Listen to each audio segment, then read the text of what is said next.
Good night for all. Thank you, Professor Douglas, to accept our invitations, and Dr. Romulo too.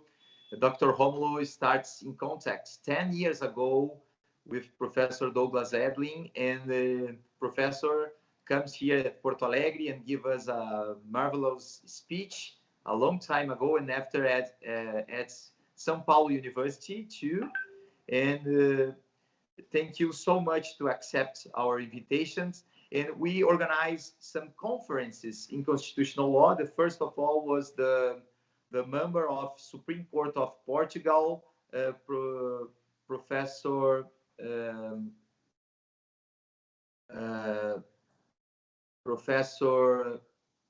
Maria Lúcia do Amaral. He gave us a speech about Portugal and the Supreme Court of Portugal. Now she's the Minister of Justice in Portugal.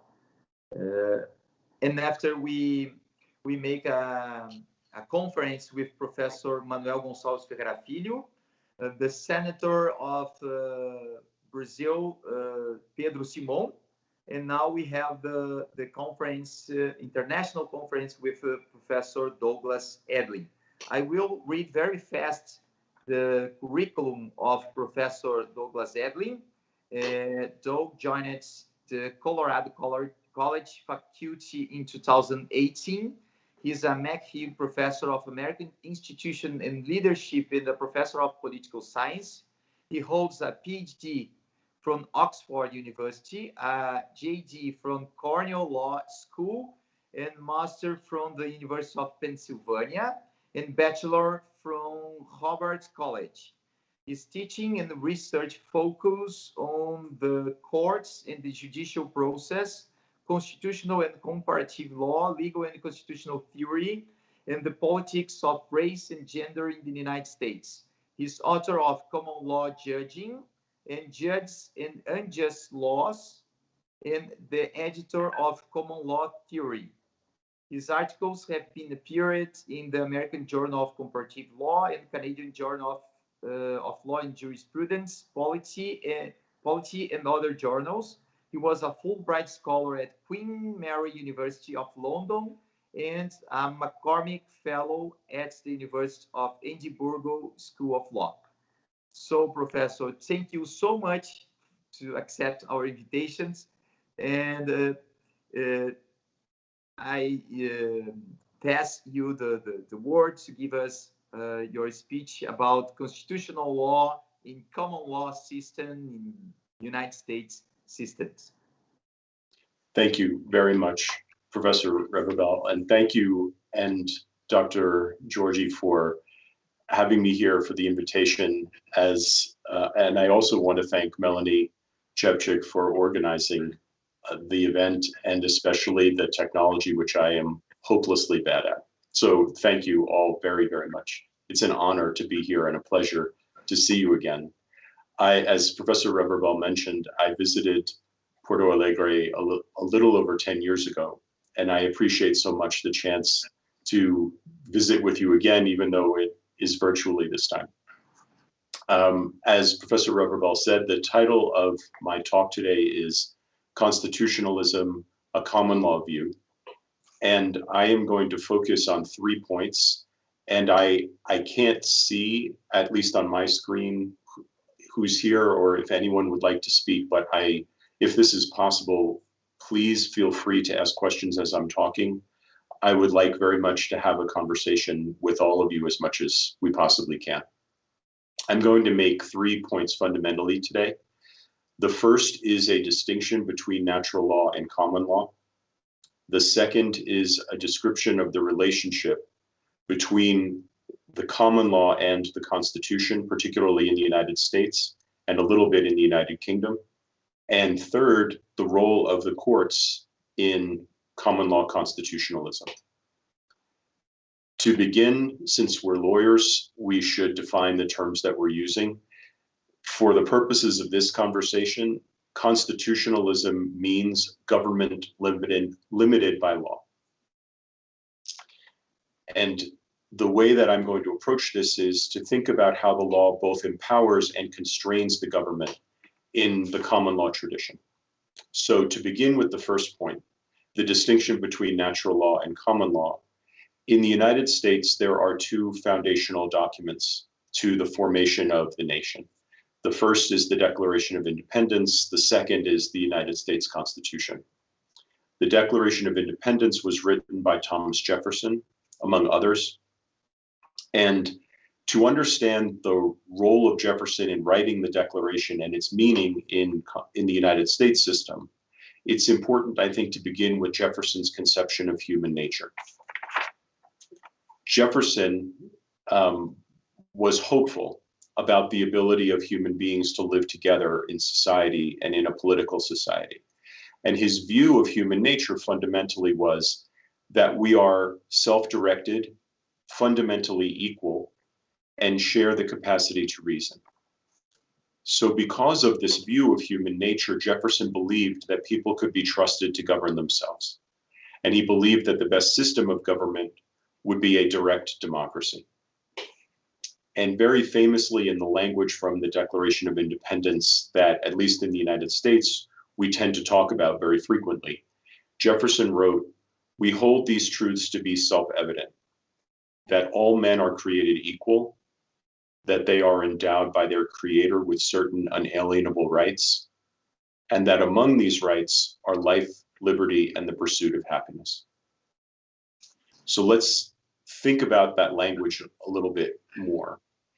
For Jefferson, the idea of a self-evident truth is a reflection of natural law thinking.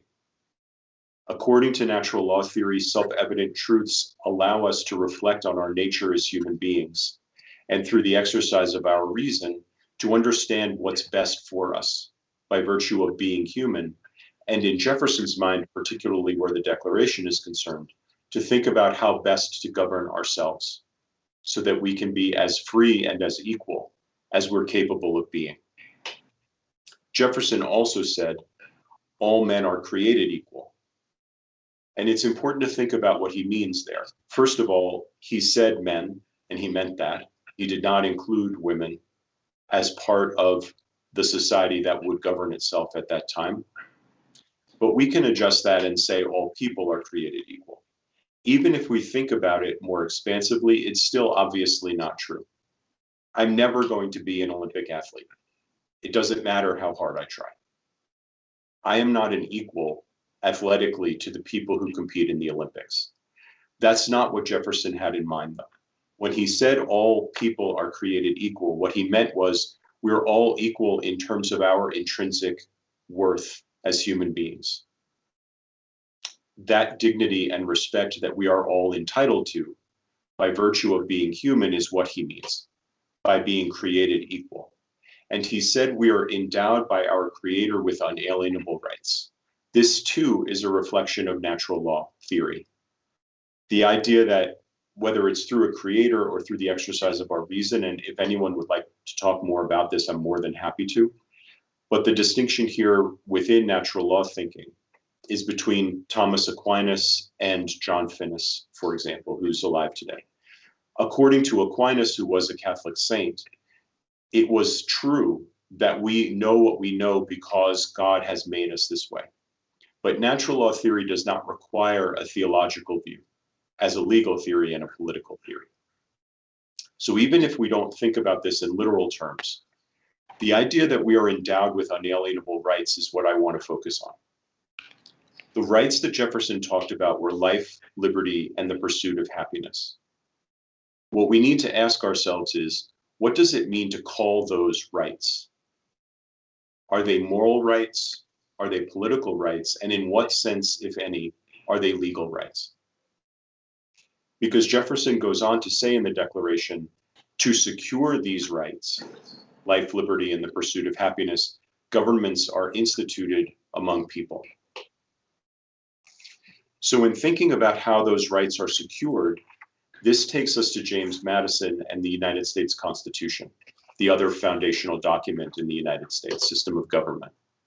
Madison's conception of human nature was starkly different from Jefferson's. Madison described his view of human nature very famously in his essay in The Federalist, number 51. The Federalist was written by the authors of the US Constitution to try to persuade the people of the United States to ratify the document.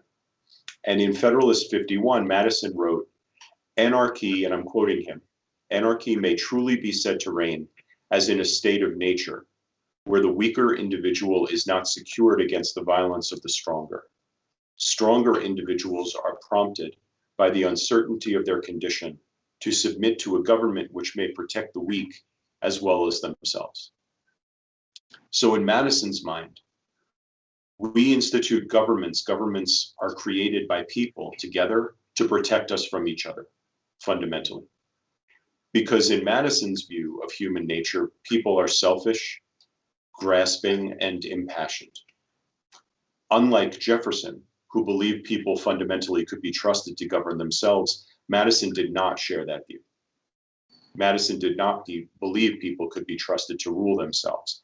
That's why he created a written constitution, a constitutional republic, and separation of powers. But Madison did believe, as an Enlightenment thinker, in the capacity of people to use their reason and think about how best to govern themselves. He shared that with Jefferson. And so Madison's project in drafting the Constitution with others was to construct a government that would not abuse its power and that would protect individuals and minorities in a democratic system. Madison wrote also in Federalist 51, "Justice is the end of government. It is the end of civil society.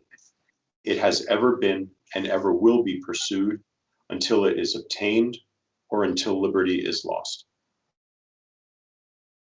So in thinking about what it means to protect rights in Madison's constitutional vision, it's useful to think about how the US Constitution begins. The preamble says, "We the people, in order to form a more perfect union, have come together to draft and ratify the Constitution." The Constitution that Madison wrote does not refer to citizens. It refers to persons.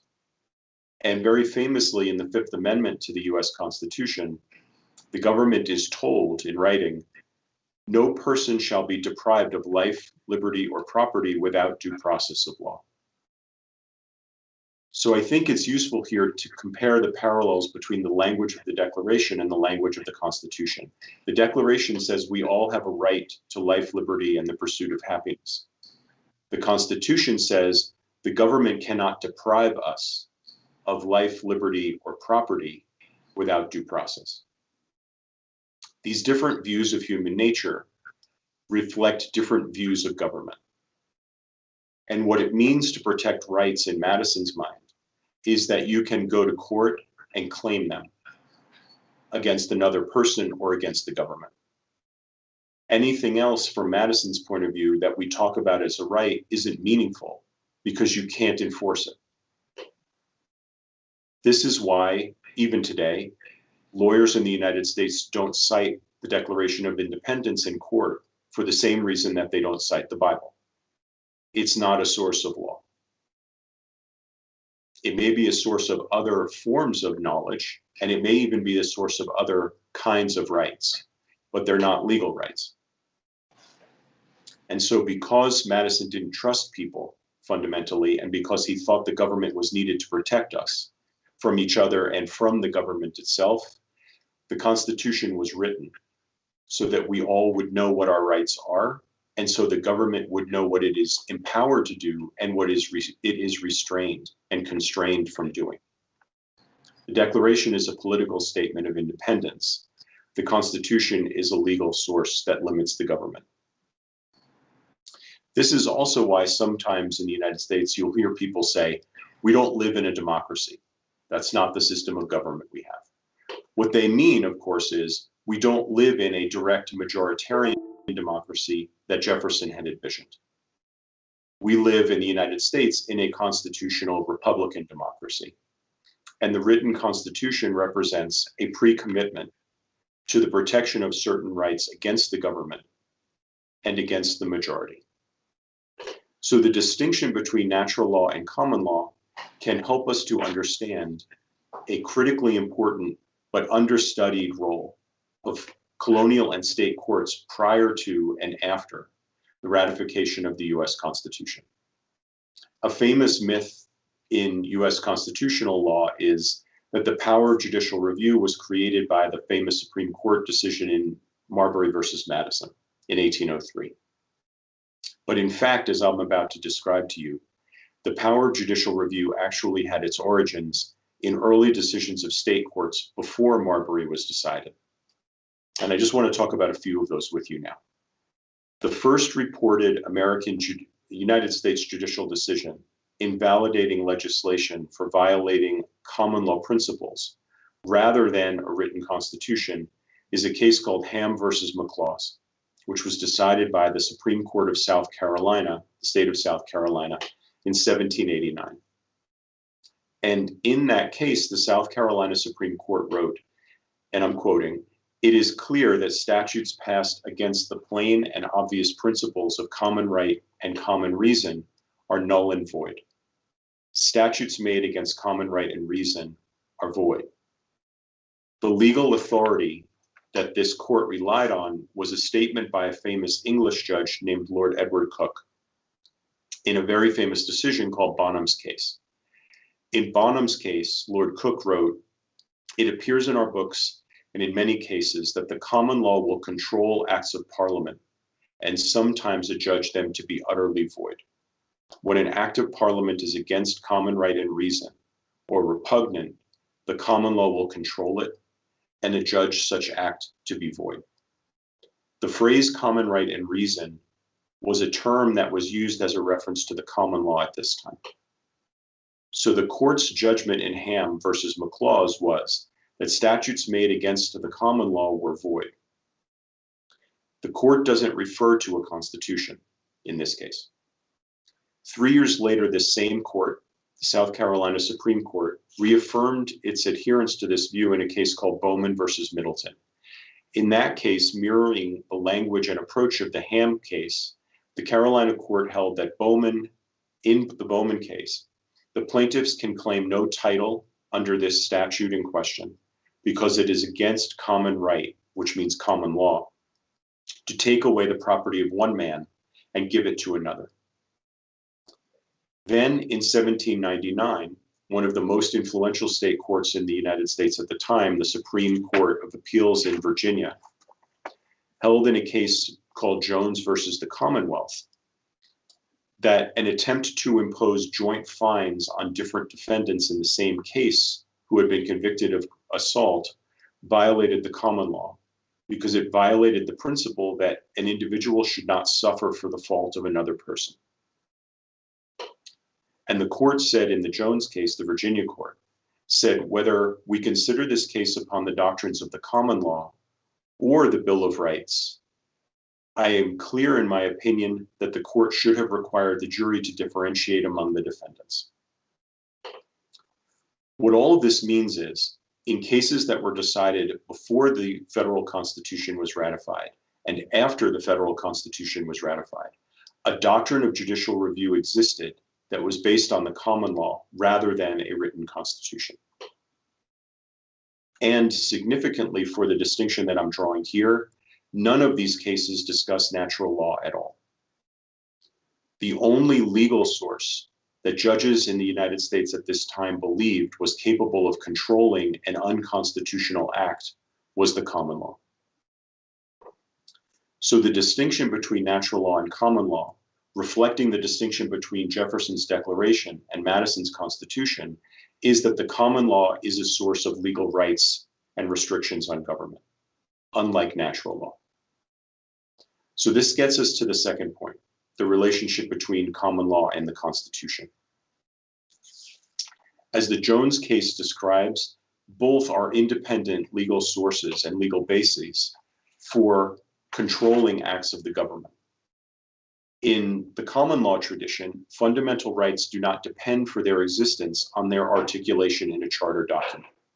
In fact, all of the fundamental rights delineated in the United States Constitution, including the Bill of Rights, are almost entirely restatements of English common law rights.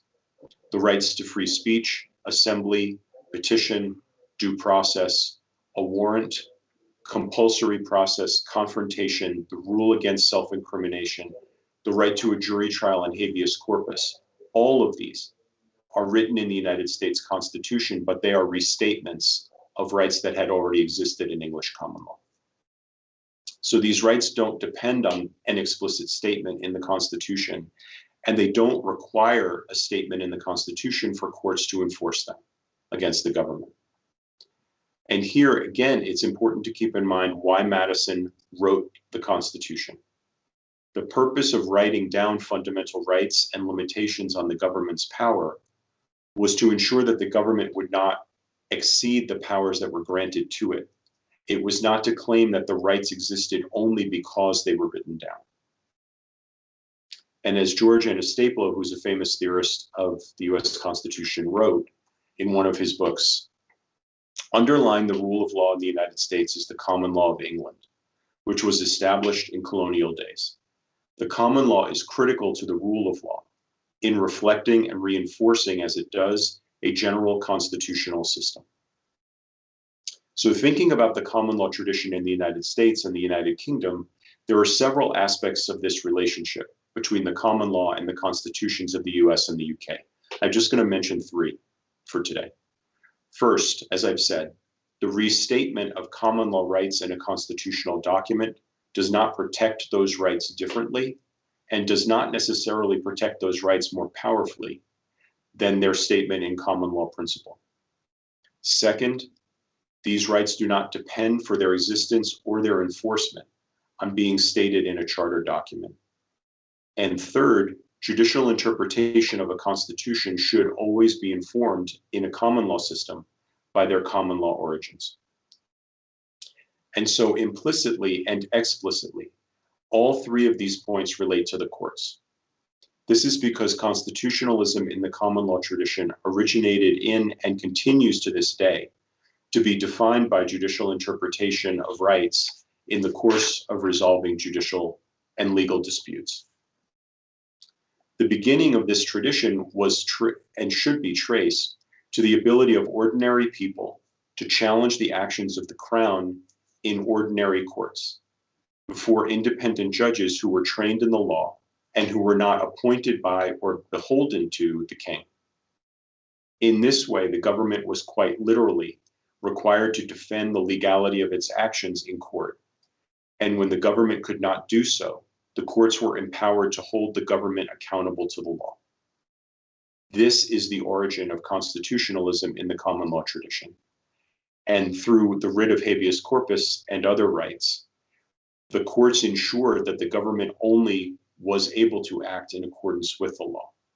And this was and still is the basis of common law constitutionalism. So this gets us to the third of my points for today, the role of the courts in the common law constitutional tradition. As I've just mentioned, the judiciary is the institution that determines whether the government has violated the law and holds the government accountable to the law. This power is generally referred to as judicial review. And judicial review, at least in the United States, is generally understood to mean two things.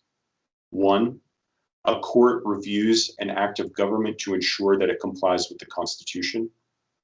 And two, the court nullifies the legal effect of any government action that violates the Constitution. But neither element of that understanding is necessary to the concept of judicial review itself. First, as I've explained, with regard to the state court cases I just described, judicial review does not require a written constitution. And second, judicial review does not need to result in the elimination of legislation. In the United Kingdom, for example, when the courts declare an act of Parliament unconstitutional, the assumption is that Parliament must then change the law. So according to the traditional conception of constitutional development in the United States, the origin of the power of judicial review is John Marshall's decision in Marbury versus Madison. And although, as my discussion of the state court decisions prior to Marbury demonstrates, Marbury did not create the power of judicial review, but no discussion of the power of judicial review is complete without a discussion of Marbury. So very briefly, what happened in Marbury versus Madison was, shortly before the end of his term as president, John Adams nominated William Marbury to be a federal judge in the District of Columbia. The nominations were confirmed and the commissions were signed by President Adams, but his Secretary of State, John Marshall, did not deliver them. Thomas Jefferson won the presidential election of 1800, and Thomas Jefferson and James Madison, and John Adams, detested each other. So now that John Marshall is Chief Justice of the United States, he had to determine whether William Marbury's claim to be a federal judge could be enforced.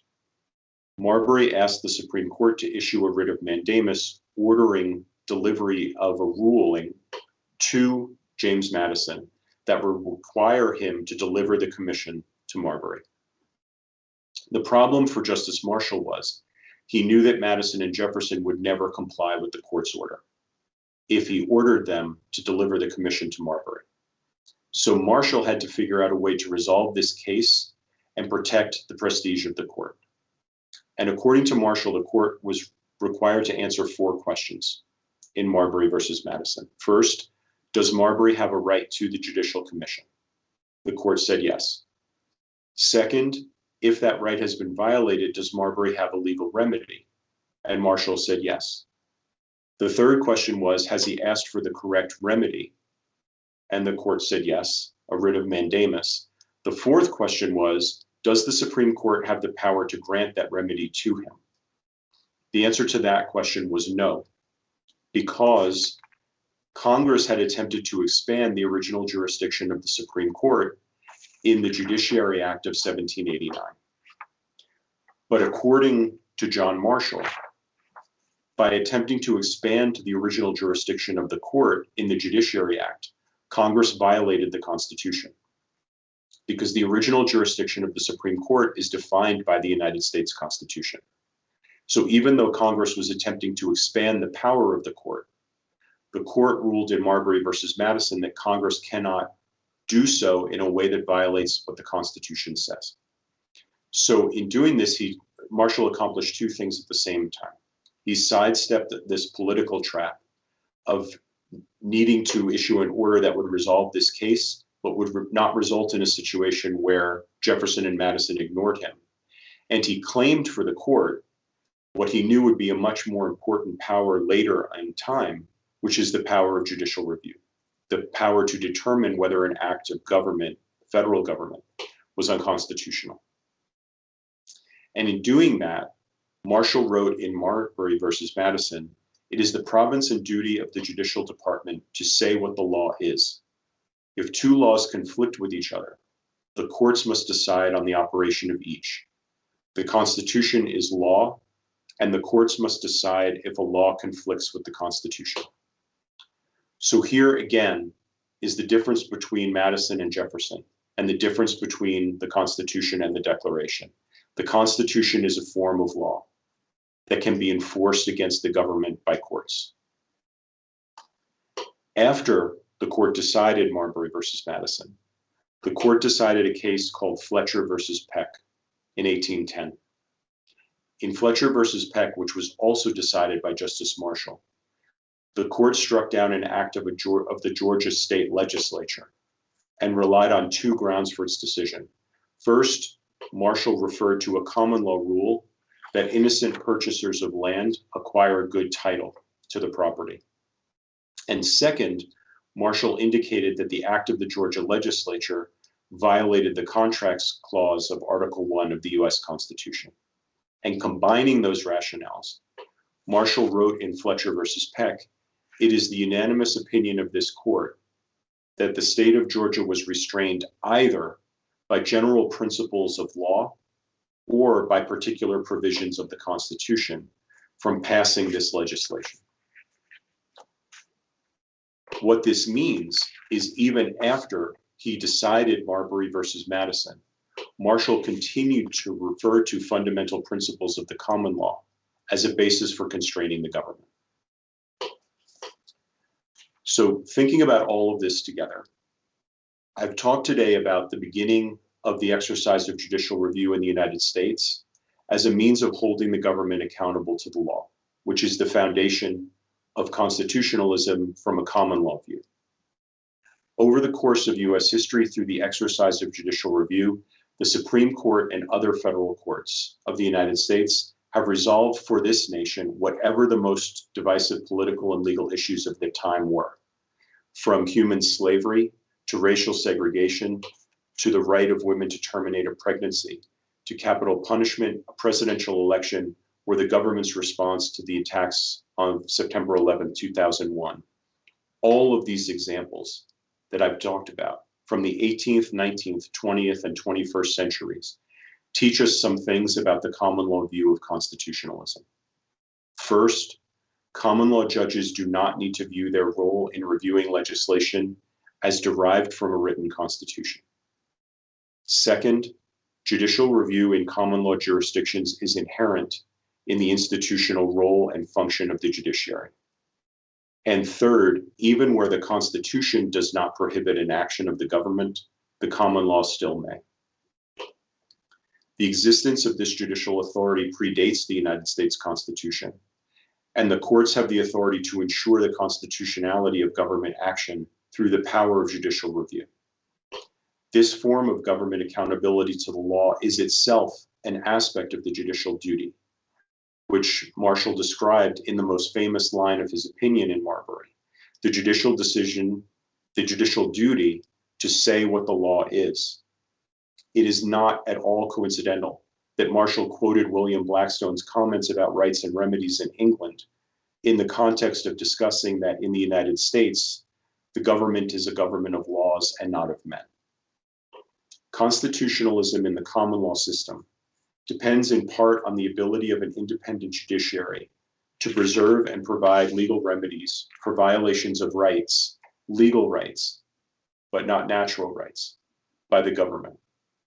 In the end, the common law view of constitutionalism sees judicial enforcement of individual rights and legal constraints on government action as merged in the same function of an independent judiciary, to say what the law is. Thank you very much for the chance to talk to all of you. This was a pleasure for me. So thank you so much for your marvelous speech. I have some questions, but I will maybe wait for the audience make their questions. And if I have time, I can ask one or two questions just to open the opportunity for the students and the master and doctor, PhD students make the questions. So, or Romulo, I don't know if you want talk something or make some questions too, but was a very good speech that restore a long history of the constitutionalism, natural law and common law, and comes from the idea of the first case, not the first case, because in the UK we have the Boham's case and other case of constitutional judicial review, and but Marbury versus Madison was a very good resume of the case for us that we study in your books and other American constitutional law books. So if someone has some questions for Professor Douglas Edlin, please let me know in the chat or send them the message for the organization. So we have two questions, Henrique, Romulo, and if someone wants to send the questions in Portuguese, we can translate.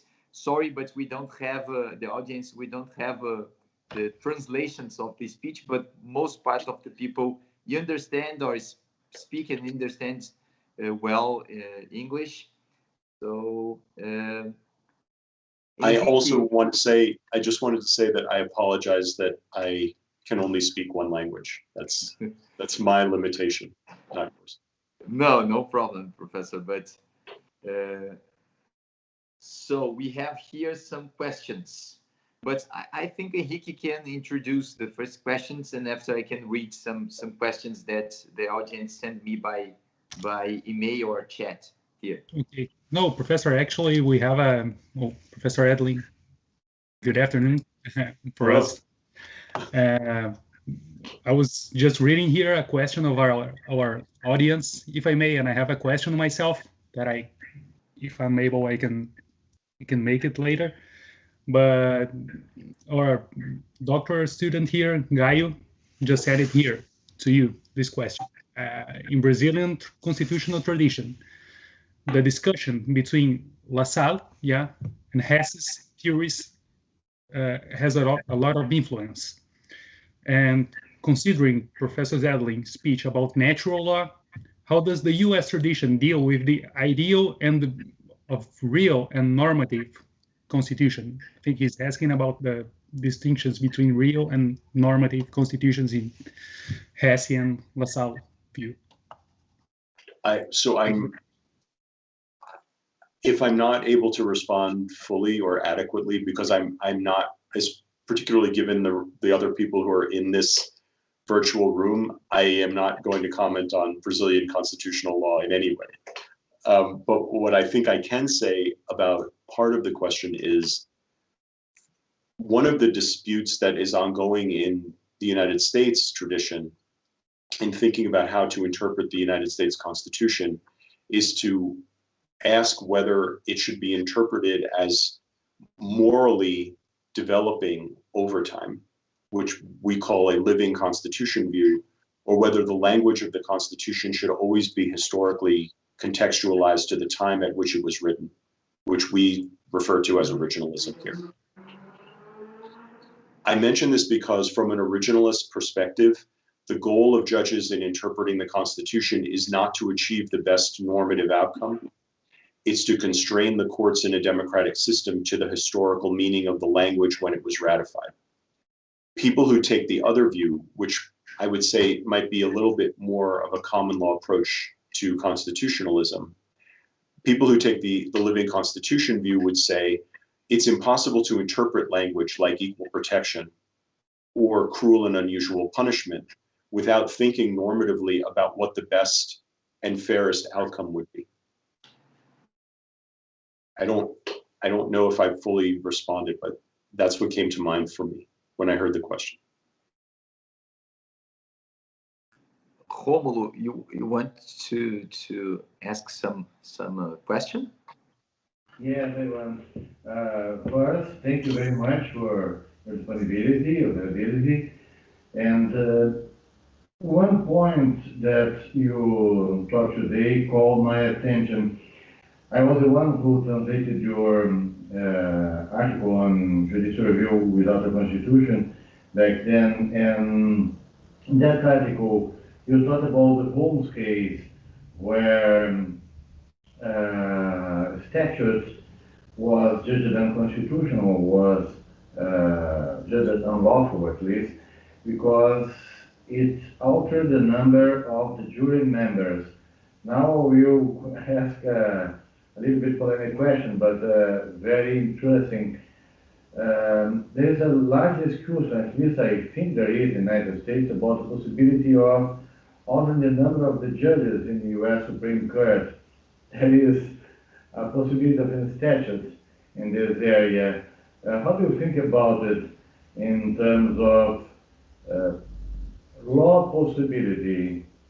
In Brazil, we have some limits on constitutional alteration, but there are not in these specific areas.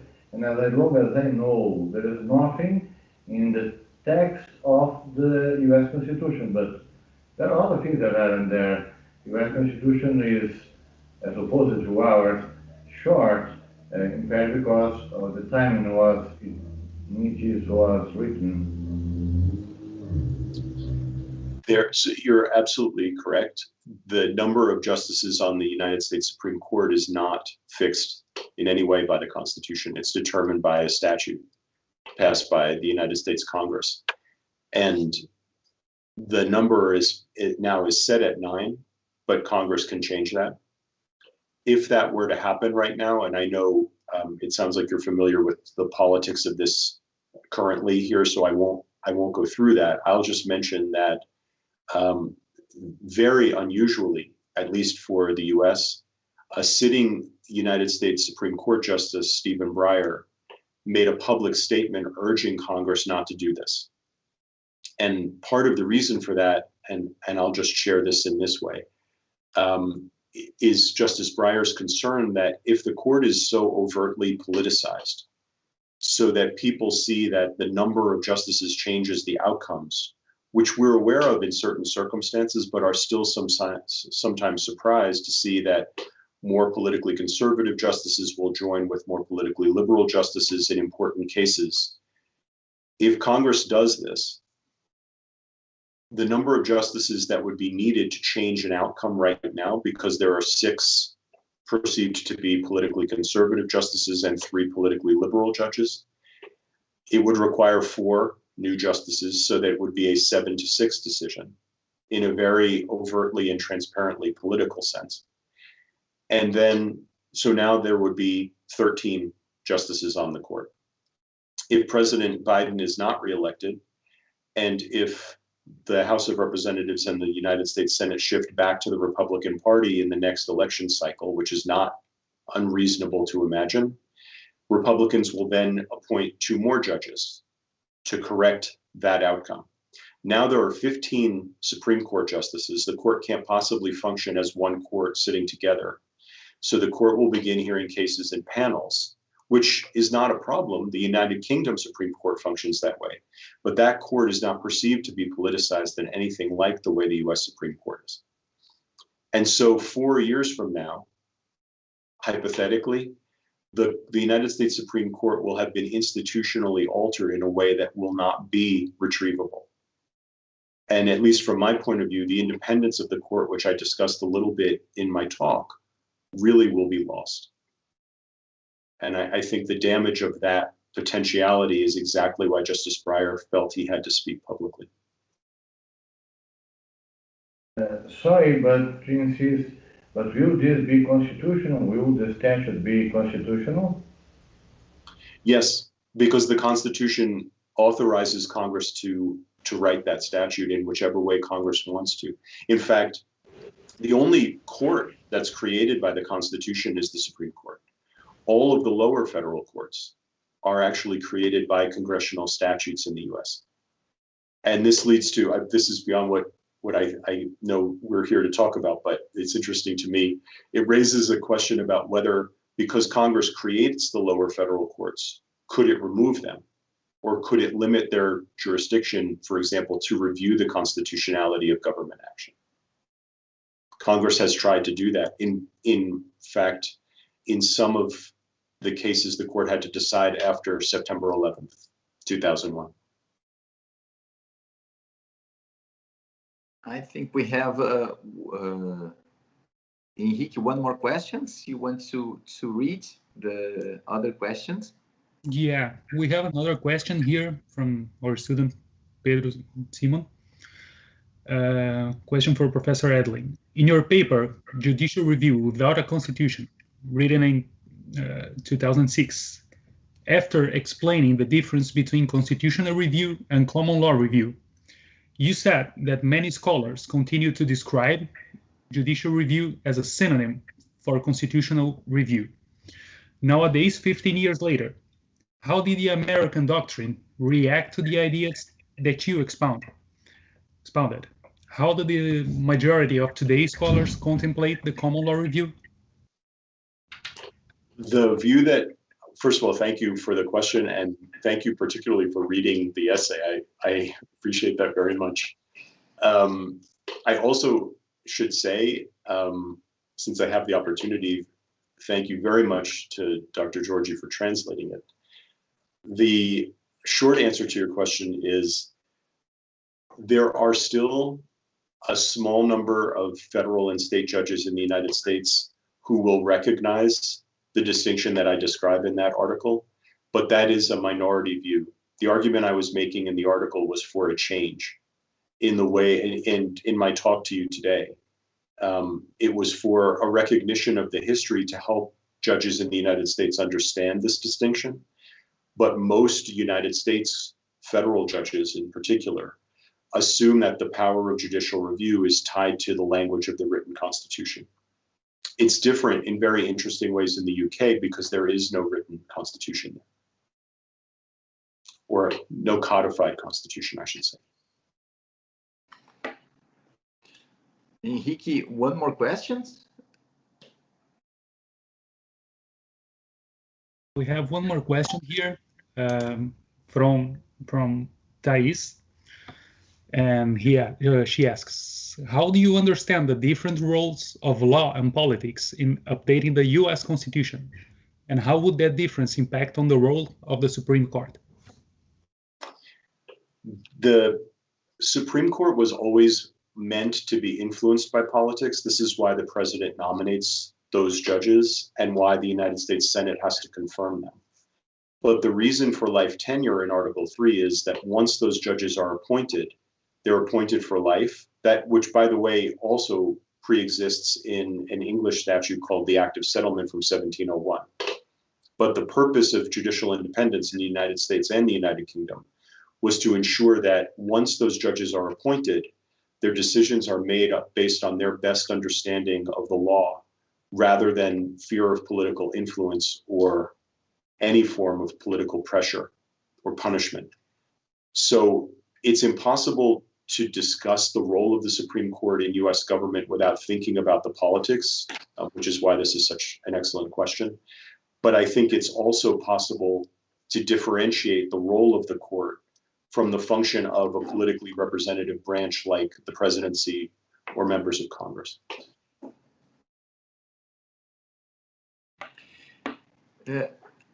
Professor, I have one question that I will divide.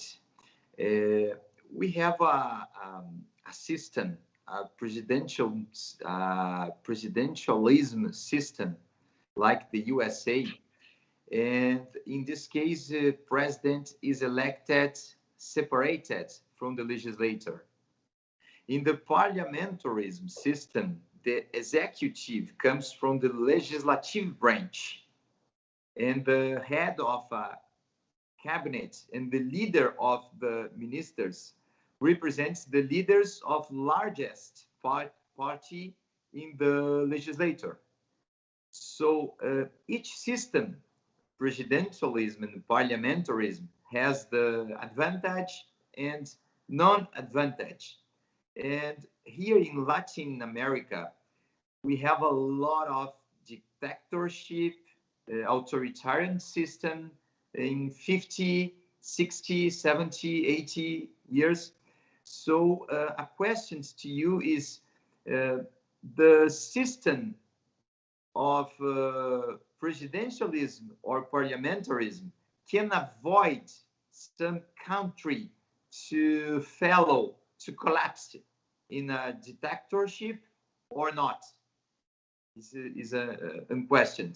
And the second one, the federal system in Brazil, we have a centralized system in Brazil. So the multiple level of governments are centralized in the union. In the USA, we have the decentralized system. So you think the constitutionalism, the institutions of the constitutionalism pass through a good federal system to improve and to apply a good constitutionalism? These two questions. Okay, they're both not easy. I think the best answer that comes to mind for me for the first one, whether or to what extent a presidential system will tend to devolve into authoritarianism. I think there's a hopeful way of looking at the last 4 years in the United States from this point of view. There arguably has never been a president of the United States who was more threatening to the constitutional values of this system than Donald Trump. And as much damage as he did, and he did, damage that will take generation, if ever, to correct, the system survived him, in part, I would say, because of the answer to the previous, that I gave to the previous question. Repeatedly, the courts refused to allow Trump to do what he wanted to do because it was illegal or unconstitutional. The first two versions of his attempt to ban Muslims from entering the United States, his attempt to overturn the results of the presidential election, all of those, and I could go on, all of those efforts by him, which were entirely unprecedented in US history, failed because courts refused to allow them. And the electoral system, depending on someone's point of view, I'm revealing some of my own politics here, which generally try not to do, but and someone else was elected, and he lost his attempt to be reelected. One way of looking at that is the system functioned in exactly the way it was meant to, in protecting the nation from someone who would have harmed it, which incidentally was anticipated by the drafters of the Constitution. This is exactly why Madison separated power, because he knew someone like Trump would try to be president someday. He did not trust people. And as it turns out, fortunately for the United States, he had that dim view of human nature.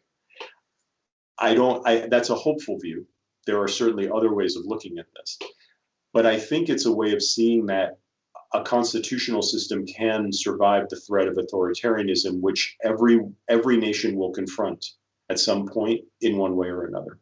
And the United States just did. I think, and I know without commenting, because I simply don't know enough to say to the people in this room, I know Brazil has had its own difficulties with this recently. So I think that's a hopeful way of looking at this. In relation to federalism as a system and its advantages and strengths in this way, I think, unfortunately, the United States has moved so steadily to a more powerful national government that some people would say we don't have a real federal system anymore. States have lost what used to be their independent ability to make different laws for their own citizens. I'm not saying I agree, but I'm saying that there is definitely that trend, especially after Franklin Roosevelt was president in the first half of the 20th century. But an interesting comparison here, I think, would be to the federal system in Australia. Because that's a system, I think, that is still functioning really pretty fundamentally in the way it was designed to. And so I think there are, particularly if Madison's right, about this view of the need to divide power so that it can be controlled and so that it can never be concentrated in one branch or one person. I think federalism does function well in the nations where it seems to be needed. I'm not sure, though, because, again, based on my limited understanding, Brazil is such a large and diverse nation that I can't comment on this, but I don't know if a less centralized system might help Brazil function better in certain ways. I don't know.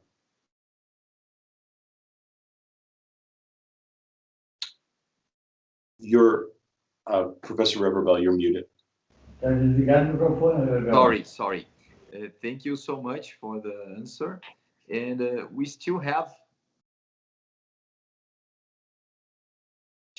to split our time with us, and maybe we can make a new conference a few months ago. Maybe we will organize a very big event of constitutional law, and if you have the disposition to talk to us again, we can make a second turn of debate about constitutional law. I don't know if you want to say something before we finish the meeting. I just want to say thank you once more to all of you for being here, the people I have seen and can't see. This has just been an absolute pleasure for me. I am honored by the invitation, and I've enjoyed this tremendously. So thank you, and I would be more than happy to do this again. And I expect when this pandemic stops, we can stay together and give conference, and after we can eat a barbecue and other things in Brazil and enjoy a little.